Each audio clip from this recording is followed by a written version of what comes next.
Morning Business, le débat. Les résultats de la SNCF sont tombés hier. Alors Jean-Pierre Farandou avait prévenu, ça serait pas meilleur en 2023, ça sera même moins bon qu'en 2022. Résultat, 1,3 milliard d'euros de bénéfices. Alors notre question ce matin à tous les deux, Jean-Marc Daniel et Nicolas Dose, est-ce que c'est une entreprise comme les autres, la SNCF, avec un bénéfice comme les autres? Jean-Marc Daniel. Ma réponse est j'espère que non. J'espère que c'est pas une entreprise comme les autres, que les autres entreprises ne sont pas comme la SNCF. Quand on annonce un bénéfice de la SNCF, vu l'ensemble des concours publics, ça prouve simplement que Bercy a mal calculé les subventions. Puisque, en réalité, quand on regarde l'ensemble des concours publics... Ils ont donné 1,3 milliard en trop. Ils ont donné 1 milliard. Ils auraient dû faire zéro. Ils auraient dû faire zéro. Et donc, quand on regarde effectivement l'ensemble des concours publics, ça atteint en moyenne maintenant environ 20 milliards, compte tenu de la reprise d'une partie de la dette de la SNCF par l'État. Alors, pourquoi est-ce que effectivement on peut pas considérer que c'est une entreprise normale? C'est d'abord parce que les usagers ne se contribuent pas pour l'essentiel au financement. Il y a un concours de l'État et donc ça veut dire que c'est les contribuables d'aujourd'hui. Et puis comme la SNCF a une dette importante et puis comme l'État lui-même est en déficit, c'est le contribuable de demain qui paiera. L'usager, lui, court à hauteur de 20%. C'est-à-dire que le prix des billets couvre environ 20% des dépenses. Alors ça dépend des types de réseaux. Le deuxième élément qui fait que la SNCF n'est pas une entreprise comme les autres, c'est que c'est une entreprise qui, comparée aux autres entreprises ferroviaires de l'Europe, est particulièrement onéreuse, notamment pour le contribuable. En particulier, le prix du kilomètre parcouru par la SNCF mobilise 28 € de subvention publique. La moyenne en Europe est de 11 €. Et la SNCF est de très loin la plus coûteuse, devant les chemins de fer luxembourgeois, qui d'ailleurs dépendent plus ou moins de la SNCF. Mais dans les chemins de fer luxembourgeois, la contribution... Alors où va l'argent? Et donc où va l'argent? Alors on pourrait penser que l'argent va dans l'entretien du réseau. La SNCF dit non, qu'elle est obligée de reprendre en main un réseau qui est très très mal, qui a été très mal entretenu, qui a vieilli. Un réseau qu'elle ferme, c'est-à-dire que vous avez toujours pareil en Europe, sur les 27 pays de l'Union européenne, vous avez 9 pays où on a accru le nombre de lignes, la quantité de kilomètres dédiés à la compagnie locale de chemin de fer, aux compagnies locales de chemin de fer.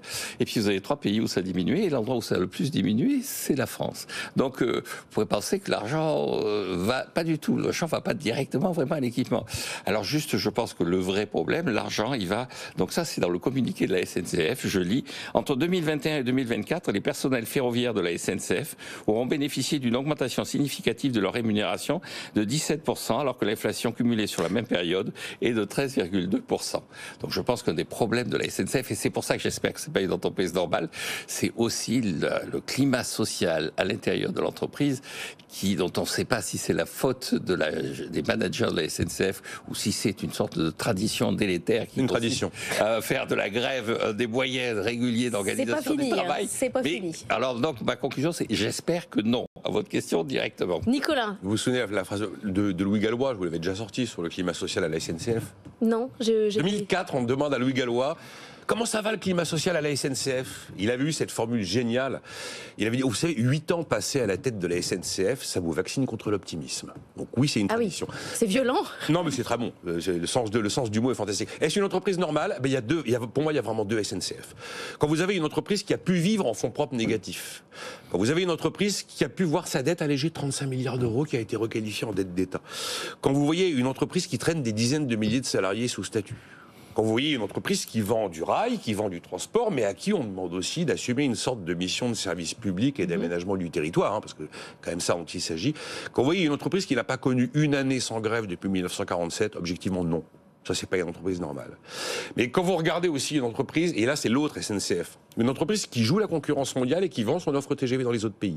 Quand vous voyez une entreprise qui est leader mondial du tramway, avec Keolis. Quand vous voyez une entreprise qui gagne encore des parts de marché dans la logistique, fret maritime et aérien avec Geodis, quand vous voyez une entreprise qui innove en inventant des solutions porte-à-porte qui n'existent nulle part ailleurs aujourd'hui, ou qui innove pour devenir autosuffisante en consommation d'électricité à l'horizon 2050, ça, c'est quand même aussi une entreprise. Mais comment on normale. fait travailler les deux?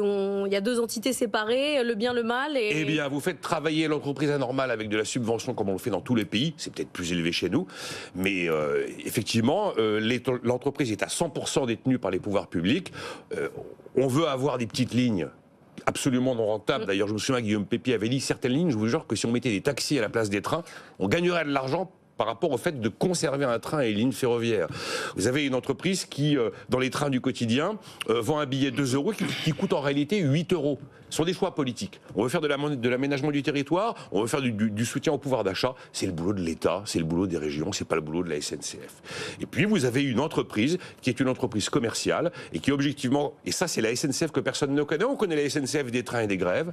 Personne ne sait que la SNCF, c'est une multinationale. Personne ne sait qu'elle est présente dans 170 pays et qu'elle n'a pas 150 000 cheminots, mais qu'elle a 280 000 salariés aujourd'hui. Donc voilà, il y a deux entreprises. L'entreprise anormale, qui est une sorte d'entreprise de... Mais la question c'est, quelle entreprise va prendre la place de l'autre? C'est-à-dire que est-ce qu'en changeant le statut des fonctionnaires au fur et à mesure, on va faire évoluer l'entreprise vers une entreprise commerciale ou en fait on n'y arrivera pas? Ça prend 30 ans. Oui. Vous avez encore chez Orange des gens sous statut PTT. Alors avec le temps, ça finit par changer. Mais et d'ailleurs, quand vous demandez à Jean-Pierre Farandou, est-ce que c'est la poule aux œufs d'or, le fait d'avoir mis fin au statut, qui est quand même un truc incroyable. Moi, je pensais pas qu'on y arriverait. Il dit non, c'est pas vraiment une histoire de poule aux œufs d'or, d'économie. Par contre, c'est une énorme flexibilité dans l'organisation de l'entreprise. Mais c'est pas le jackpot, le fait d'avoir mis fin au statut. Merci beaucoup à tous les deux.